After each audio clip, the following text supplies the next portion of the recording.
Hi పండు. Hello. ఏం చేస్తున్నావు? క్లీన్ చేస్తున్నాము చికెన్. చూసారా, అదంతా వేస్ట్ తీసేసినాం అనమాట. బోన్లెస్ చికెను, గోంగూర చికెన్ పచ్చడి. సో ఇది ఆర్డర్ వచ్చిందండి మాకు. సో రేపైతే చికెను ఫ్రాన్స్ రేపు అది చేస్తాం పచ్చడి. ఈరోజైతే ఇదనమాట. కొంచెం బయటికి వెళ్ళి వచ్చాము చుట్టాల వాళ్ళ ఇంటికి, అందుకే కుదరలా ఈరోజు. కాకపోతే నాకు చాలా హ్యాపీగా ఉంది కదా పండు. ఎందుకు హ్యాపీగా ఉంది చెప్పు?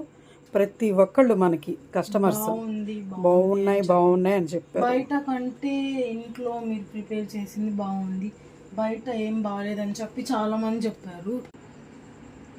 అందుకని అసలు మేమైతే చాలా ఫుల్ హ్యాపీ అనమాట. కానీ చాలామంది అన్నారు ఇలాగే నువ్వు కంటిన్యూ చెయ్యి, మీరు కూడా సపోర్ట్